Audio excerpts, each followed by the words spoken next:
Good morning, sir. Good afternoon, sir. Sir, good afternoon, sir. Good afternoon, sir. Sorry for good morning, sir. Good evening. Good afternoon, sir. Good afternoon, sir. Good afternoon, sir. my Good dear afternoon, students. sir. Good afternoon, everyone. Students,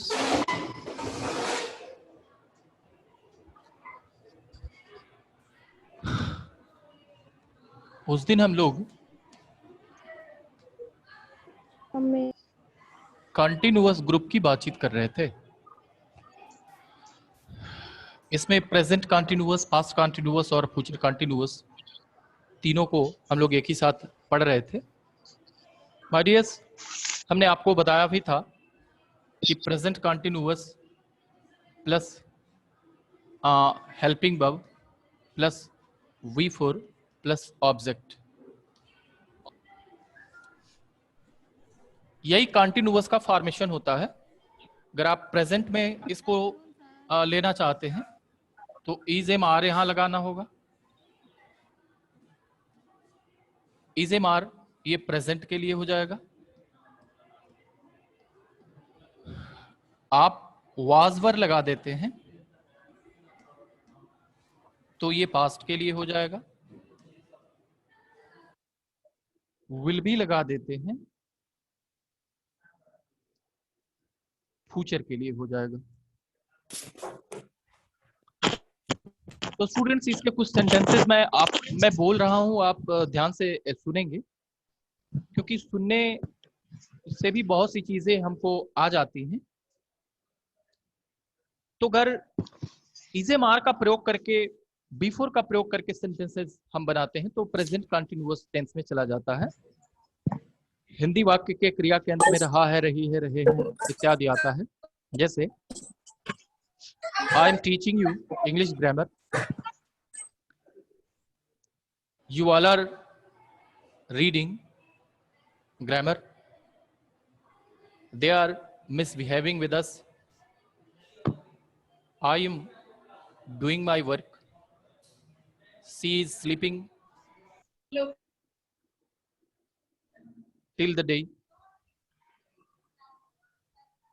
ये positive sentences हो जाते हैं। और इसके negative अगर बनाना हो तो is M R के बाद हमको नॉट लगाना पड़ता है। तो उसके लिए you are not doing your work properly, they are not drinking potable water, he is singing a patriotic song, he is not singing a patriotic song। तो ये इसे आर के बाद नॉट लगा करके V4 का प्रयोग हम करते हैं तो वो सेंटेंस प्रेजेंट आवाज नहीं दे कंटिन्यूअस रहा होता है। आवाज नहीं आ रही है? आ रहा है सर। तो वो सेंटेंस आवाज तो क्लियर आ रही है। प्रेजेंट कंटिन्यूअस टेंस में होता है। ये नेगेटिव फॉर्म हो गया, इसका नेगेटिव Yes, फॉर्म sir. हो गया। उसके बाद सिंपल इंट्रोगेटिव। ध्यान रखें बच्चों, हम लोग अपने कन्वर्सेशन में प्रेजेंट कंटिन्यूअस टेंस के, पास्ट कंटिन्यूअस टेंस के, फ्यूचर कंटिन्यूअस टेंस के पॉजिटिव सेंटेंसेस का प्रयोग हम लोग करते हैं। और मेनली कन्वर्सेशन में प्रेजेंट कंटिन्यूअस और पास्ट कंटिन्यूअस का प्रयोग बहुत ही ज्यादा हम लोगों को करना पड़ता है। फ्यूचर कंटिन्यूअस के सेंटेंसेस बहुत ही कम हमारे कन्वर्सेशन में आते हैं, और वो भी इसके पॉजिटिव सेंटेंसेस हम बहुत ज्यादा बोलते हैं और नेगेटिव ज्यादा बोलते हैं। बाकी तो सब रिटन में ही हम लोगों को करना होता है। जैसे प्रेजेंट और पास्ट कंटिन्यूअस जो ये दोनों टेंस हैं, इनका जो सिंपल वर्ड इंट्रोगेटिव बनता है, जो प्रश्न क्या से शुरू होते हैं, ऐसे सेंटेंसेस हमको बहुत ही कम बोलने पड़ते हैं। Are you going to your house, is she singing patriotic song, am I not looking well. तो इस तरीके के सेंटेंसेस बहुत ही कम हम लोगों को बोलना पड़ता है। तो उसमें क्या होता है कि इजे मार को आप बाहर निकाल देते हैं, फिर सब्जेक्ट लगाते हैं, देन V4, देन ऑब्जेक्ट। और WH वर्ड आता है, तो WH वर्ड वाले में हम लोगों को बोलना पड़ता है। What are you doing at this time, where are you going tomorrow. तो ये हम लोग बोलते हैं, इस तरीके के सेंटेंसेस हमारे कन्वर्सेशन में आते हैं। अब वाज वर्ब को देखते हैं। yesterday I was going to school, in the way I met an accident। मैंने प्रेजेंट पास्ट कंटिन्यूअस में पास्ट सेंटेंस बोला। they were playing football yesterday in the ground, meanwhile a boy fell down। मतलब इस तरीके से ये past continuous का हो गया। इसका नेगेटिव वाज वर्ब के बाद नॉट लगाना पड़ता है। आप ध्यान रखें, पूरे अंग्रेजी जगत में किसी भी पास्ट सेंटेंस को नेगेटिव बनाने के लिए उस सेंटेंस में दी गई सहायक क्रिया के बाद नॉट का प्रयोग करना होता है। और याद रखें, पहली सहायक क्रिया के बाद ही नॉट का प्रयोग होता है। हम ऐसा क्यों कह रहे हैं कि पहली क्रिया के बाद ही? जैसे देखिए, अगर इसको आप लेकर के एक सेंटेंस बनाना चाहते हैं तो वो कैसे बनता है? She will be sleeping. पहली क्रिया, बहुत सारे students, many students do this fault, वो ये गलती करते हैं, विल बी नॉट लगाते हैं। लेकिन पहली सहायक क्रिया, कीप इन योर माइंड, पहली सहायक क्रिया विल पहली सहायक क्रिया है, इसी के बाद आपको नॉट लगाना पड़ता है। She will not be sleeping, और इसको शॉर्टली अगर आप बोलते हैं तो वोंट हो जाएगा, she won't be sleeping. My dear students, एक सेंटेंस में मैक्सिमम जो सहायक क्रियाओं की संख्या है वह 3 है। Let me write one sentence. एक सेंटेंस मैं लिख करके बताता हूं आपको।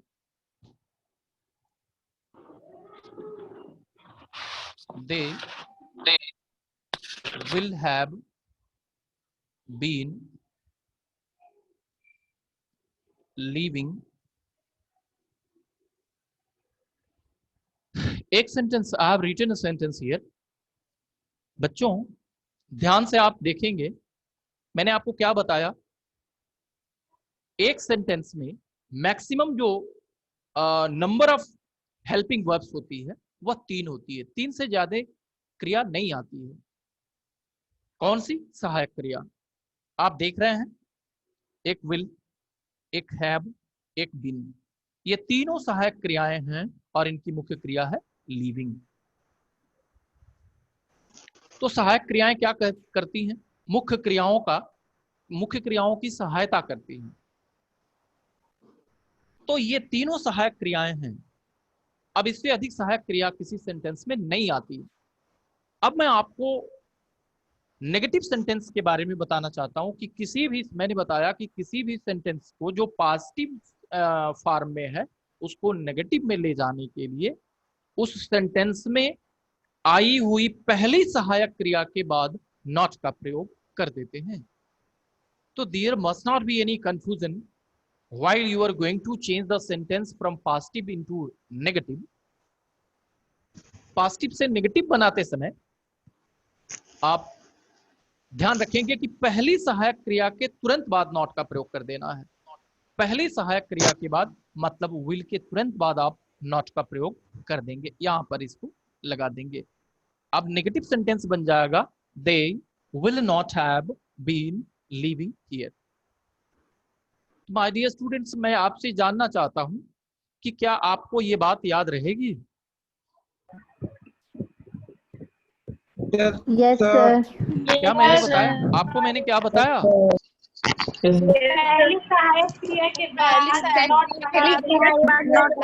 क्रिया के बाद ही नॉट का प्रयोग होता है।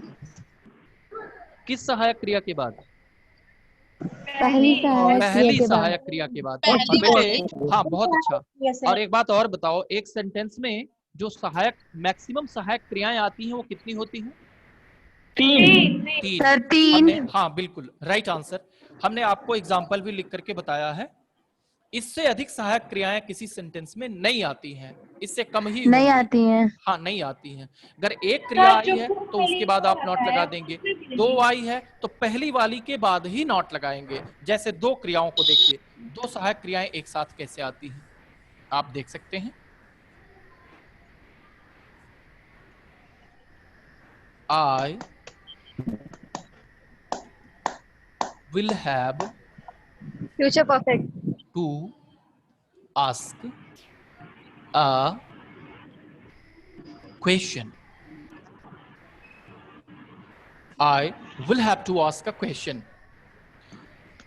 My dears, ध्यान रखें, इसमें दो सहायक क्रियाएं आई हैं, एक और दूसरी। अब इसका नेगेटिव सेंटेंस बनाने के लिए जब आप इसको नेगेटिव बनाएंगे तो बहुत सारे बच्चों को ये कंफ्यूजन हो जाता है, वह तुरंत विल हैव नॉट लगाते हैं, but this is not proper and this is not right answer. You all have to use not after the first helping verb given in the sentence. तो सबसे पहली क्रिया के बाद आप not का प्रयोग करेंगे। बेटे, I will not have to ask a question, ध्यान रखें, will not को, जैसे एक चीज मैं आपको बताऊं, देखेंगे। Excuse me sir. हाँ बोलो।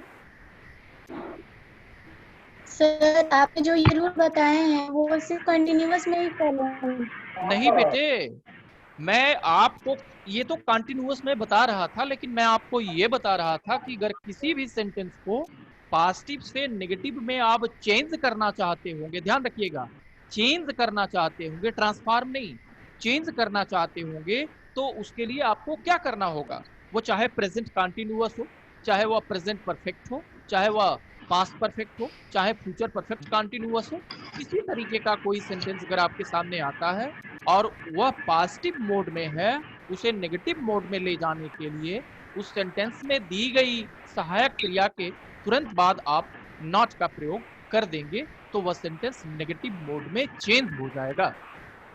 समझ में आ गया? Yes sir. अब देखिए ना, हम आपको और क्या बताने जा रहे हैं। Yes, sir. और हम आपको ये बताने जा रहे थे कि ये हम कंटिन्यूअस टेंस की बात कर रहे थे, लेकिन हम बात करने लगे नेगेटिव सेंटेंस की, कि आप नेगेटिव सेंटेंस के लिए क्या करेंगे। तो एक बात और भी है, अगर हम आपसे एक प्रश्न पूछ लें, ध्यान दीजिएगा, अगर एक सेंटेंस लिखा है आई एम योर टीचर, और इसके सामने मैं कहूं अगर आपसे कि इसको चेंज करिए, चेंज इनटू नेगेटिव, आप इसको नेगेटिव में चेंज करिए, तो ध्यान रखिए, नेगेटिव में चेंज करना बहुत ही आसान है। To change a sentence from positive into negative is very easy. तो इसके तुरंत बाद आप नॉट लगा देंगे, I am not your teacher, आप नॉट लगा देंगे। लेकिन अगर यहां पर लिखा रहेगा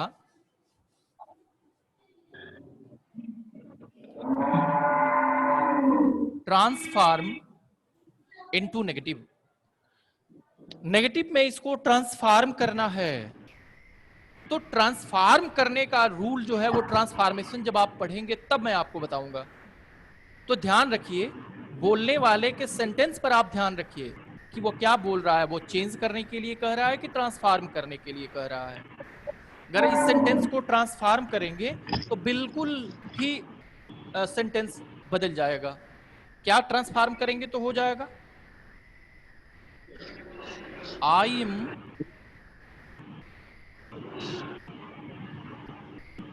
नॉट योर, अब इस टीचर का उल्टा कर देंगे हम, तो उल्टा उल्टा मतलब स्लेव कर देंगे, तभी एक्सेप्ट टीचर। देखिए इतना बड़ा ट्रांसफॉर्म करके सेंटेंस बन रहा है, I am not your slave except teacher, मैं आपका दास नहीं हूं टीचर के अलावा, मतलब मैं आपका टीचर हूं। तो बेटे सेंटेंस ये नेगेटिव बना है, लेकिन इसको हमने चेंज नहीं किया है, हमने इसको ट्रांसफॉर्म किया है। तो ध्यान रखें, ट्रांसफॉर्म और चेंज में ये अंतर होता है। अब मैं एक बात और बताने जा रहा था।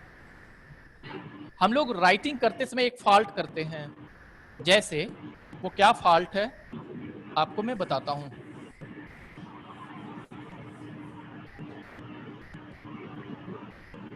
is plus not, isn't, am plus not, amn't, are plus not,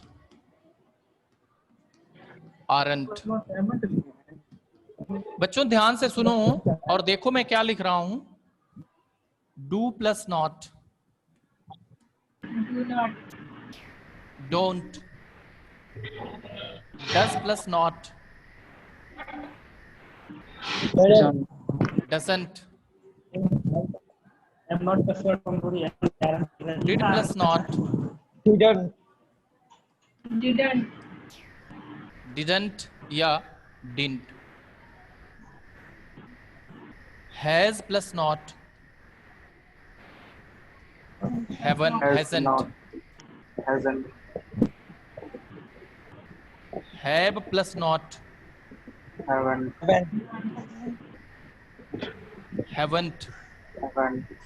had plus not, hadn't। अब यहां देखेंगे, will plus not, won't, won't, shall plus not, shan't,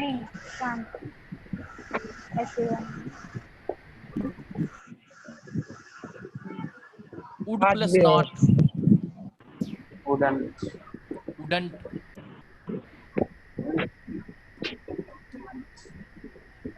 should plus not, shouldn't,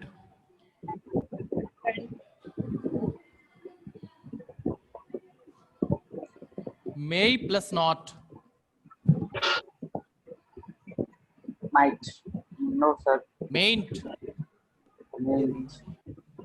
might plus not,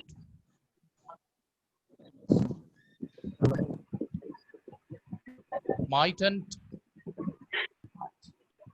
sir ये लिखना है। नहीं, बस आप देखो, उसके बाद मैं आपको एक चीज बताता हूं, इसको लिख लेने दीजिए।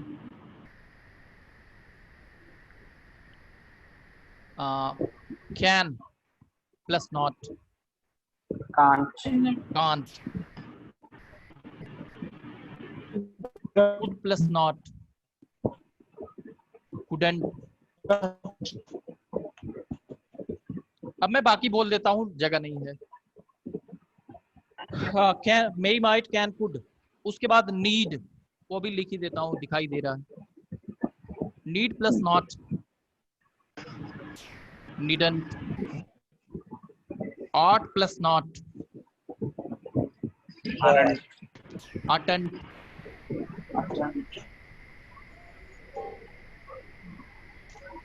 और must plus not, mustn't।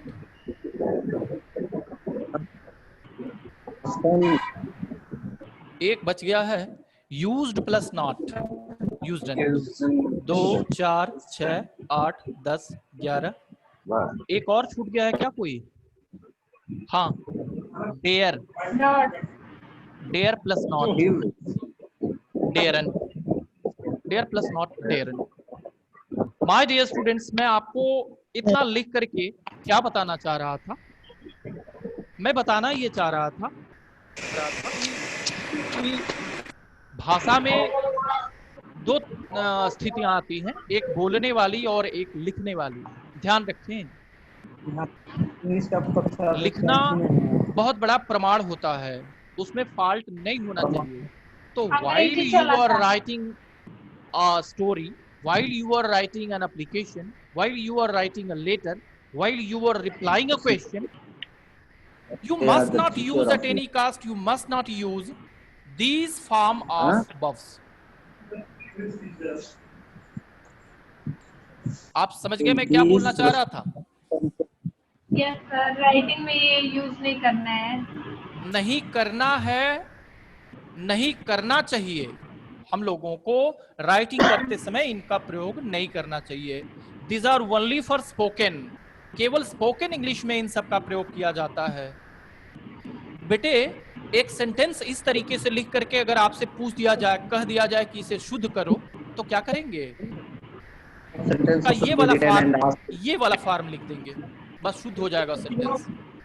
समझ में आ रहा है मैं क्या बोल रहा हूँ?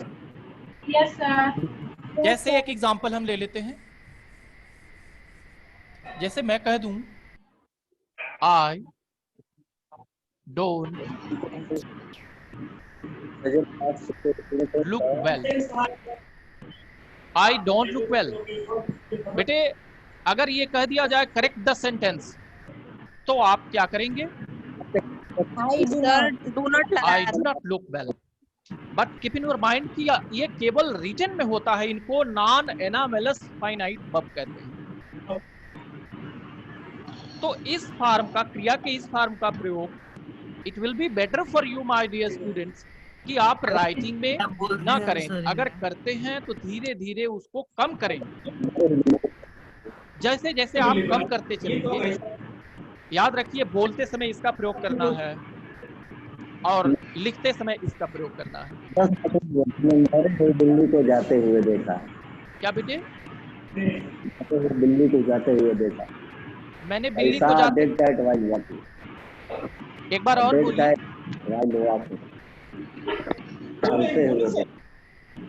आपने वॉइस का प्रयोग कर दिया।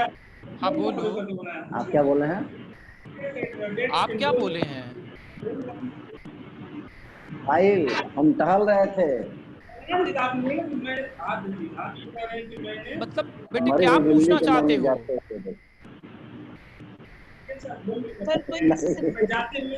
बता रहे थे देखे कि बिल्ली मरी थी, ये हमसे वही पूछे थे। बोल रहा था सर कि अच्छा तो बच्चों ये बात समझ में आ गई आपको? Yes sir. ठीक। Yes sir. वही मैंने देखा है ना, मरी हुई बिल्ली तो मैंने जाते हुए देखा, मतलब हम जा रहे थे तो बिल्ली मरी। तो बेटे हम कॉन्टिन्यूअस की बातचीत कर रहे थे। अब देखो ना, पास्ट कॉन्टिन्यूअस के सारे फॉर्मेशंस बहुत ही इजी होते हैं, लेकिन फ्यूचर वाले के थोड़े टफ हो जाते हैं। इसका विल बी होता है, V4 होता है, ऑब्जेक्ट होता है। वो हमको बताया। अब इसका अगर आप नेगेटिव बनाते हो तो सब्जेक्ट प्लस विल नॉट होता है, विल नॉट प्लस बी होता है, प्लस V4 ऑब्जेक्ट होता है। नेगेटिव सेंटेंसेस इस फॉर्मेशन से बनेंगे। और जो सिंपल वर्ड इंट्रोगेटिव होगा उसमें केवल ये वाला को आप निकाल लेंगे। माय डियर स्टूडेंट्स, आप सभी लोग मैथमेटिक्स पढ़ते हैं, आप सबको पता होगा कि इसको आपको डिस्प्लेस कर देना है, यहाँ रख देना है। अब जब इसको आपने यहाँ से हटा दिया, मान लीजिए यहाँ से आपने इसको यहाँ कर दिया, तो बाकी जो बच रहा है उस क्रम से आप इसको लिख सकते हैं, will plus subject plus negative sentence. अगर नहीं बनाना है तो नॉट को हटा दीजिए, फिर बी V4 ऑब्जेक्ट। इस तरीके से आप बना सकते हैं। At last question mark, WH word को इससे पहले रख देंगे। तो इस तरीके से हम लोगों ने कॉन्टिन्यूअस पर बातचीत कर लिया। सर ये पास्ट कंटीन्यूअस है। नहीं बेटे, ये फ्यूचर कॉन्टिन्यूअस के लिए था। अब आप क्या करेंगे? आपका ये होमवर्क है, इसको मैं भेजूंगा नहीं, आपको ये करना चाहिए। क्या करना चाहिए मैं आपको बता रहा हूँ। सबसे पहले बेटे आपको हिंदी सेंटेंसेस कुछ लिख लेने चाहिए। हिंदी सेंटेंसेस मतलब 5-5 करके आप ऐसे लिख सकते हैं। मैं काम कर रहा हूँ, मैं किसी से बात कर रहा हूँ, मैं पढ़ रहा हूँ, वे लोग फावड़ा चला रहे हैं, किसान खेत जोत रहा है। तो इस तरीके से सेंटेंसेस आपको लिख करके और ट्रांसलेट इसको कर लेना चाहिए। ट्रांसलेट करके आपको चेक करना चाहिए कि आपको ये आ रहा है कि नहीं, आपको ये समझ में आ रहा है कि नहीं। नहीं तो आप कहीं फंसता है तो मैं आपके सामने रहता हूँ, नहीं तो किताबें आपके साथ हमेशा लगी रहती हैं, उनसे भी आप सहायता ले सकते हैं। अब हम बात करेंगे परफेक्ट की।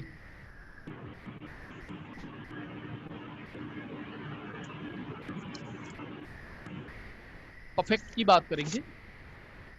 Present perfect. सबसे पहले हम प्रेजेंट की बात करेंगे, फिर हम पास्ट की बात करेंगे, फिर हम फ्यूचर की बात करेंगे। तो रिकॉग्निशन पहले हम आपको एक बार और याद दिला दें। प्रेजेंट परफेक्ट टेंस का रिकॉग्निशन जो था हमने आपको बताया था, इन the last of verb of English sentences if you find चुका है, चुकी है, चुके हैं, या है, ई है, ये हैं, if come then the sentence is known as present perfect tense. मैं 2 सेंटेंस लिख करके आपसे जानना चाहूंगा, ध्यान दीजिएगा।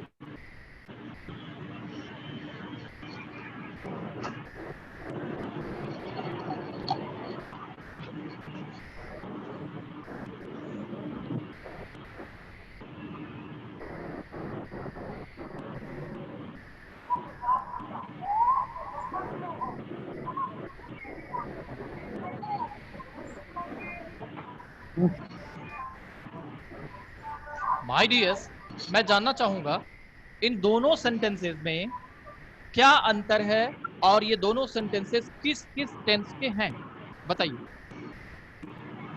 सर प्रेजेंट फर्स्ट वाला। हाँ, फर्स्ट वाला किस टेंस में है? सर पास्ट नो सर, हाँ बोलो पास्ट बोलो। इंडेफिनिट है फर्स्ट वाला। सर फर्स्ट वाला right past answer, indefinite past indefinite. Right past answer, बहुत इंडेफिनिट है अच्छा। सर। Past indefinite. सेकंड वाला, प्रेजेंट इंडेफिनिट। पहला वाला, सेकंड वाला प्रेजेंट Second इंडेफिनिट वाला। में है। पास्ट में है। No sir, past continuous. Present perfect होता है। पास्ट परफेक्ट है सर। अच्छा चलिए, आप में से पास्ट एक बच्चे ने सही बोला। Continuous, listen to past me, continuous. Listen to me my dears, हम समझ गए, आपने बहुत अच्छा प्रयास किया, लेकिन थोड़ी सी कमी है, उसको आप दूर करें। ध्यान दें, एक बच्चे ने बोला ये प्रेजेंट परफेक्ट टेंस में है। Right answer, this is right answer. ये पास्ट इंडेफिनिट में है, दिस इज राइट आंसर। बेटे, इन the last of verb of Hindi sentences if you find चुका है, चुकी है, चुके हैं, या है, ई है, ये हैं, then the sentence is known as present perfect tense. या है, ई है, यहां देख सकते हैं, गई है आ गया है ना, लिया है, दिया है, चुका है, चुकी है, हुआ है, ये सब सेंटेंसेस इस तरीके से जो आते हैं वो प्रेजेंट परफेक्ट में होंगे, और इसके बारे में मैं आपको पहले बता चुका हूं। दोनों के बीच एक छोटा सा कंफ्यूजन था, मैंने आपको दूर करके बताया। अब आइए, now come to the point my dear students. Present perfect, past perfect tense और future perfect tense. For the recognition of past perfect tense in the last of verb of Hindi sentences चुका था, चुकी थी, चुके थे, या था, ई थी, ये थे, if come then the sentence is known as past perfect tense. रेलगाड़ी जा चुकी थी, डॉक्टर के आने के पहले मरीज मर चुका था। तो such type of sentences past perfect tense के अंतर्गत आते हैं, और फ्यूचर परफेक्ट में in the last of verb of Hindi sentences चुका होगा, चुकी होगी, चुके होंगे, या होगा, ई होगी, ये होंगे, if come then the sentence is known as future perfect tense. अब इन तीनों के फॉर्मेशन पर हम लोग विचार करेंगे। इन तीनों का फॉर्मेशन आप देखिए, subject plus has oblique have plus V3 then object. ये प्रेजेंट का हो गया।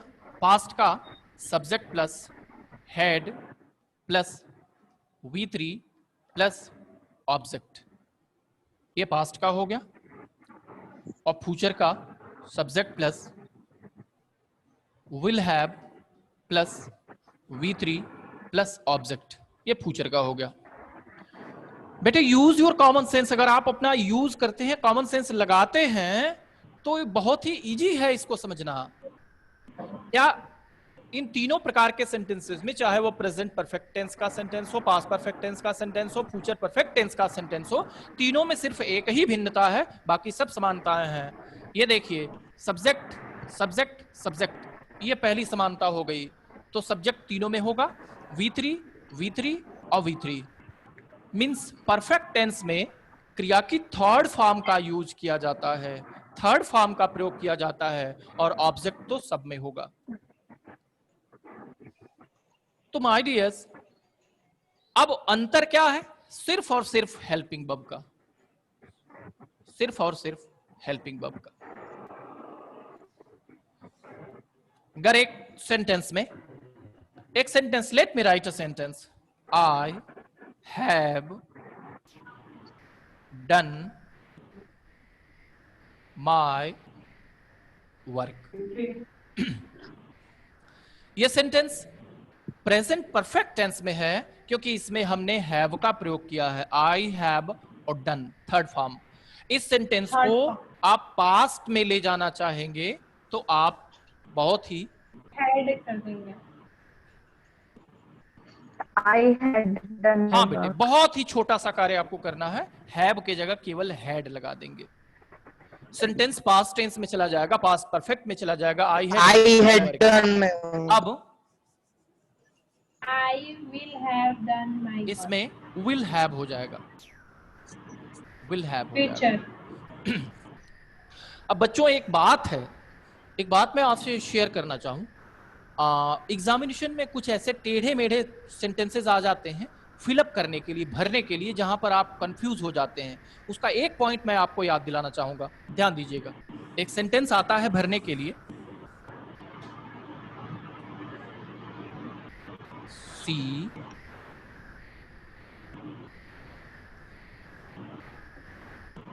met me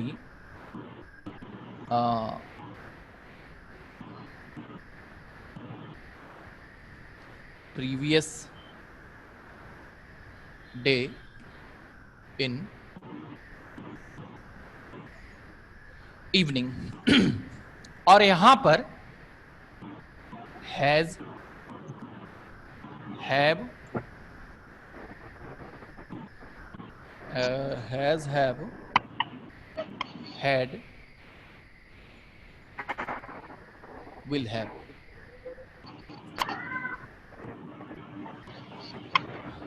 My dear students, कह रहा है कि fill in the blanks,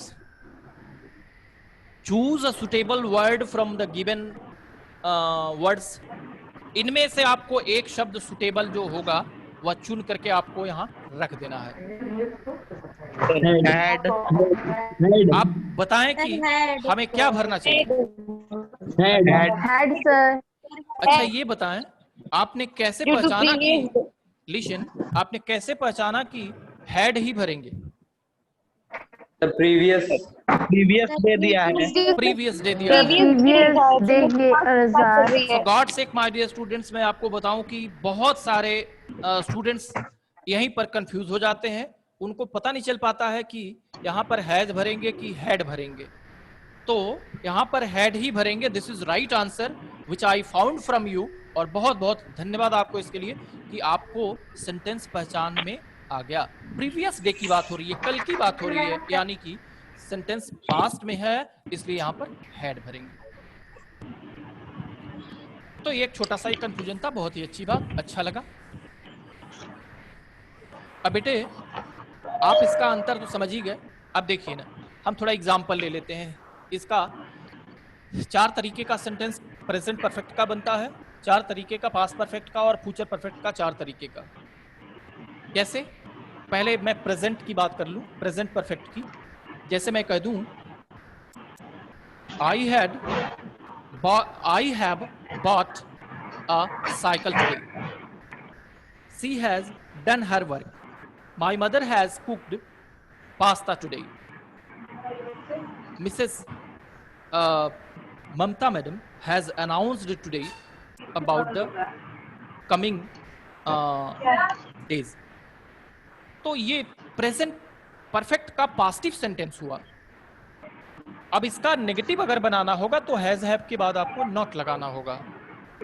तो याद रखिए, जब आप बोलेंगे तो हैजंट और हैवंट का प्रयोग करना है, but while you are writing a sentence then you will have to use full has plus not, has not। तो एक सेंटेंस हम बोलते हैं I have not, तो I haven't done my work 8, you haven't prepared breakfast today। तो Yes, ये sir? Negative sentence हो गया। you haven't done, you haven't prepared breakfast today? You haven't taken bath today. तो Yes, sir. हाँ, this is right. Sir. Sir. हाँ Sir. Hello, sir. हाँ हाँ, Sir. अरे बोल रहा हूँ, बोलो बोलो। Sir. अरे बोल तो रहा हूँ, बोलो। आवाज दीदी, आवाज क्यों नहीं आ रही है ऊपर से? लेकिन तुम्हारी आवाज मुझ तक आ रही है। कोई बात नहीं। तो बेटे आवाज इसका जब नहीं आ जा रहा है। क्वेश्चन बनाते हैं तो हैज और हैव से शुरू करना होता आवाज है। क्यों नहीं जा रहा है इधर जैसे से? Have you got your letter, have you got your letter. ध्यान रखिए, एक गेट का फॉर्म मैं बताता हूं आपको। गेट, अभी भी नहीं आ रहा था उधर का। गॉट, गॉट सही तो है। अनम्यूट करके और बात कर दीजिए। गेटिंग, सर की आवाज नहीं आ रही थी। गेट्स। मारियस, इसका जो थर्ड फॉर्म होता है वो गॉटन नहीं होता है। थोड़ा चार्ज में लगाइए। बहुत सारी बुक में गॉटन दिया हुआ है, but there must not be any confusion. Get, got, got ये फॉर्म चलता है। तो I have got a good job, I have got a good job. लेकिन इसका जब आप क्वेश्चन बनाते हैं तो have you got a good job, have you got your salary, have you got your syllabus, have you prepared your homework, have you done your homework, have you bought today. A number of questions will come. और has से भी बना लेंगे। Has she bought today, has she cooked food today. तो इस तरीके से question WH word लगा करके बना लेते हैं। What have you done for me, आपने मेरे लिए क्या किया है। What have you done for me. तो इस तरीके से क्वेश्चन वाला बनता है। ठीक इसी तरीके से हेड लगा देंगे, जहां जहां हैज और हैव का प्रयोग आपने किया वहां पर हेड लगा देंगे तो पास्ट परफेक्ट बन जाएगा, और फ्यूचर परफेक्ट विल हैव लगा देने से बन जाता है। तो माय डियर स्टूडेंट्स, अब कोई present perfect, past perfect, future perfect का कोई ऐसा सेंटेंस हो जो आपको फंसा रहा हो तो आप मुझे बताएं।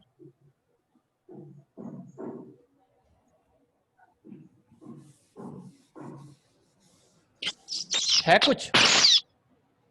चलिए बताइए। एक सेंटेंस मैंने लिखा है, उसने मेरा खेत नहीं, आप जोता है। Will you please tell me my dear students, ये सेंटेंस किस टेंस में है? सर प्रेजेंट परफेक्ट में। Present perfect, present perfect, present yes perfect, present indefinite में है। प्रेजेंट इंडेफिनिट और present perfect sir present present perfect में है। ठीक है। आप में से आधे लोग ये बोल रहे हैं कि प्रेजेंट इंडेफिनिट में है इसलिए कि यहाँ पर ता है आ गया है, और आधे लोग ये बोल रहे हैं कि प्रेजेंट परफेक्ट में है। जो प्रेजेंट परफेक्ट में बोल रहे हैं वह एक्सीलेंट हैं, और जो प्रेजेंट इंडेफिनिट बोल रहे हैं वो एवरेज स्टूडेंट्स हैं। हम तो यही कहेंगे। आप जरा इसको पढ़िए तो एक बार। उसने मेरा खेत जोता है अर्थात जोत लिया है, ये कार्य हो चुका है, तो इसलिए ये सेंटेंस जो है वह प्रेजेंट परफेक्ट टेंस में है। अब माय डियर स्टूडेंट्स, 1.5-2 मिनट बचा हुआ है। अब आप कुछ मुझसे पूछिए, मुझसे बात कीजिए। Excuse me sir. हाँ बोलो। सर वो मैं बोल रही हूँ कि एक नहीं दिए थे sentence she dash meet at for previous day in a morning. हाँ हाँ, उस टाइप में थोड़ा दीजिए सर सेंटेंस जो कि हम लोग फील करें। अच्छा, एक्सरसाइज के रूप में आप एक्सरसाइज होमवर्क करना चाहोगी? अच्छा ठीक है, 10 सेंटेंसेस ऐसे हम, लिसन टू मी, ऐसे 10 सेंटेंसेस हम आपको भेज देंगे। Okay sir. और सर बस आप कुछ नहीं? सर जब टेंस रिलेटेड कोई क्वेश्चन पूछा जाता है तो हमेशा फिल इन द ब्लैंक्स में होता है। हाँ बेटे एक बार और बोलो। टेंस से रिलेटेड? सर जो टेंस से रिलेटेड क्वेश्चंस होते हैं, ये सब क्वेश्चंस होते हैं, वो हमेशा फिल इन द ब्लैंक्स में होते हैं। बट हमारे पास जो बुक है उसमें ट्रांसलेशन है, तो फिर फिल इन द ब्लैंक्स अच्छा, टाइप के कहाँ क्वेश्चंस हम लोग कैसे से सॉल्व मिलेंगे? करेंगे? मेरे पास उपलब्ध है, मैं हूं ना सॉल्यूशन। तो वही तो बेटे सर, मैं वही तो आपको बोल रहा बस फोटो खींच करके उस